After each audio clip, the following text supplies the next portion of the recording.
Somebody raised an interesting question in the comments recently about hostile witnesses. And it's an interesting term, that hostile witness, because it sounds pretty cool. I think there's at least one film and possibly a TV series just using that as a title. But what does it mean? It's actually got quite a technical meaning in evidence. So I thought what I'll do is just explain that to people now, because also I think it's just interesting to know what the rules of evidence are, so you can follow trials, and then you can know why people might be calling witnesses and might not be. So let's just start at the beginning. England and Wales is a common law country, and common law countries have what we call an adversarial system. That is to say, each side decides what case they're going to run, they have their own lawyers, and they decide which witnesses to call. That's as opposed to what we call a civil law system, which is, like mainland Europe. And they have an inquisitorial approach, and that is the judge is in charge of the case. So the judge says, these are the witnesses, I want to hear from. Interestingly, over here we have inquests, and that's the rule in an inquest. The coroner decides which witnesses to call, and that's why it's called an inquest as opposed to a trial, because it uses the inquisitorial system. And some elements of family law involving kids also, they get a bit, the judge takes a little bit more control there because they've got the sort of best interests of the child. But generally speaking, in a trial in a common law country, each side goes, right, which witnesses are we going to call? You can only call what we call witnesses of truth. In other words, if you call a witness, you're saying this is somebody who can be relied upon. You can't call a witness to, cross-examine them or try to argue with them. Now, in civil trials, witnesses give their initial evidence by way of a witness statement. It's not done orally. In criminal cases, though, and in civil trials in other jurisdictions, each witness, they tell their story orally in the witness box. And this is what we call evidence in chief, or direct, as they call it in the US. Now, that's where you are asked questions by your own lawyer. Like I say, in a civil case now, it's really simple, because the question is that your statement? Yes. Is that your signature? Yes. Is this your evidence? Yes. Wait there, there'll be some questions. Although there can be some exceptions to that, which we'll come on to. But let's take a criminal trial. So the witness, their own lawyer, or the lawyer for the side who called them, starts asking them questions. And the rule in an examination in chief is no leading questions. Okay, so what is a leading question? Well, a leading question is one that suggests its own answer or refers to matters not yet in evidence. Sometimes people forget that one. It's more common in the US because they actually do break it up, and you'll notice that with the objections. Over here we just say leading. Over there they have leading and objection, lack of foundation.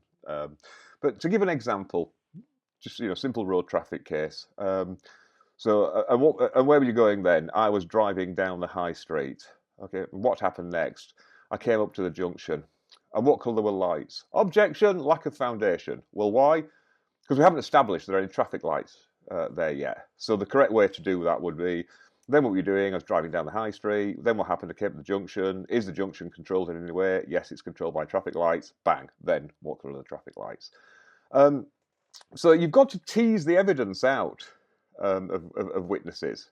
And that's just a skill set that advocates have, is asking open questions, but elicit exactly the answer that they want. Then the other side lawyer, or lawyers, if it's a multi-party case, they cross-examine. And in cross-examination, you are putting your case to the witness. You're saying, I don't agree with your version of events. Here's what we say our versions of events are, and I invite you to agree with it.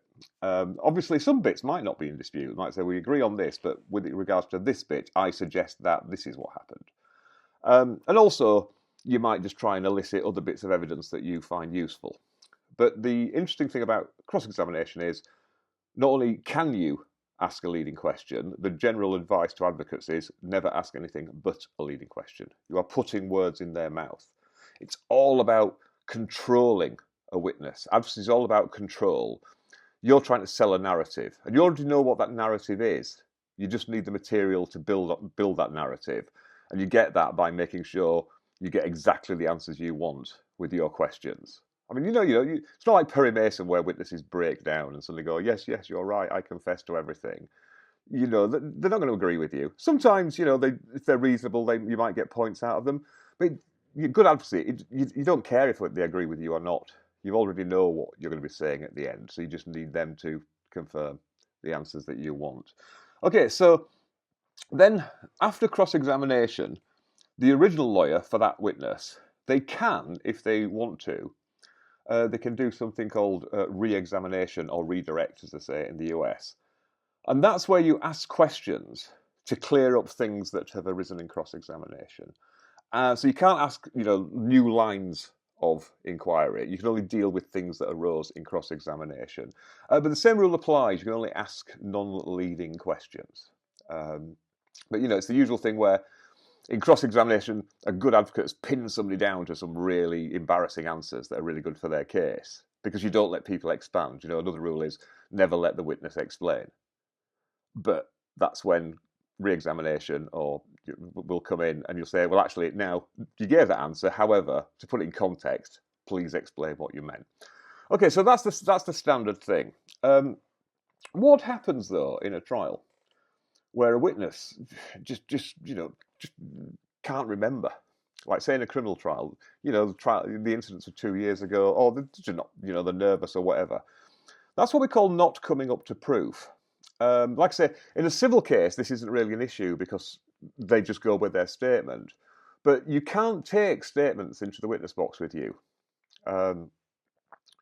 There is a way around that. If it's what we call a contemporaneous record, which is I made this record at the time the thing was happening or immediately afterwards when things were fresh in my memory and I signed off all on that, then you actually can have it in the witness box with you. And that's what police officers do with their notebooks. So may I refer to my notebook, Your Honour?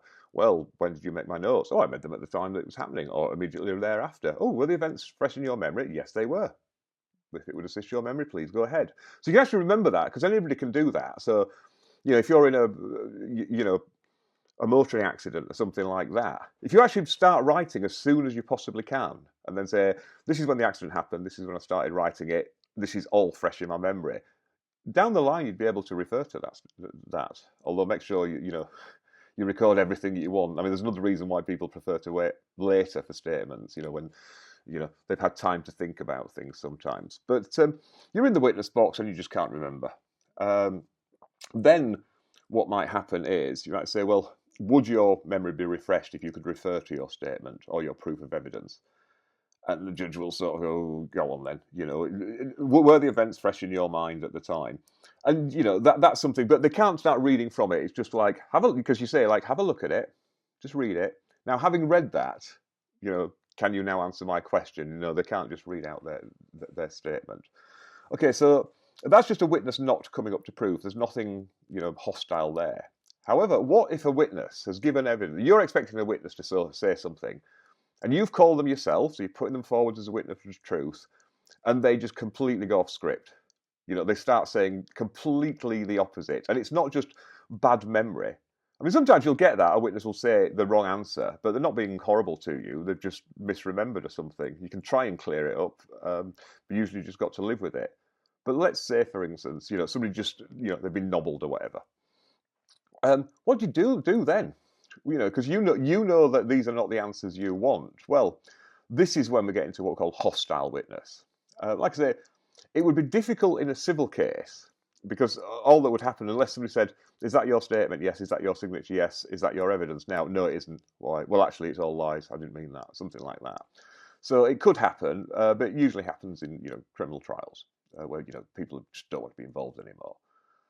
Then you are allowed to actually cross-examine, but you actually have to sort of say to the judge as a procedure, I want to treat this as a hostile witness. Why? Well, let's have a look. This is what they're saying now.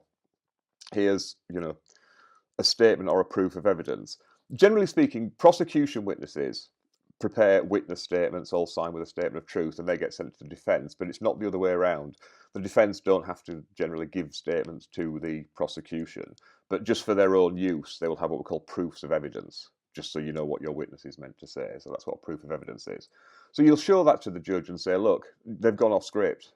And you just say, well, Is it just a is it just a memory thing or something like that? But then, if the judge accepts, yes, you can treat this witness as hostile, you can cross-examine them and you can refer to other contradictory evidence and say, well, you say this now. However, the questions you put to them, all this is now is to repair the damage and say, well, the evidence they just gave is not reliable, but you can't use it to get the evidence you wanted in just by asking the question. So if, for instance, you want to say that, Bill was in the pub at the time of the fight, and now he said it was actually Bob. So, but it was Bob there. You can say, no, it was Bill there. It was Bill there. Now, you've put your case to say you now disagree with this, so you're not accepting his evidence. But the judge will tell the jury, your question isn't evidence of Bill being there. You need to get evidence from somewhere else. So that's what a hostile witness is. There you go. It's like I say, it's not just an angry witness. A hostile witness could be very polite because we always say it's not cross-examination. It's cross-examination. It's not examining crossly. But I hope you found that interesting. And again, if you did, please consider clicking the like button. Like I said, you don't have to unless you genuinely did like it. But if you did, also consider subscribing for more of this. And like I say, this all came from somebody's very interesting comment. So please keep commenting away.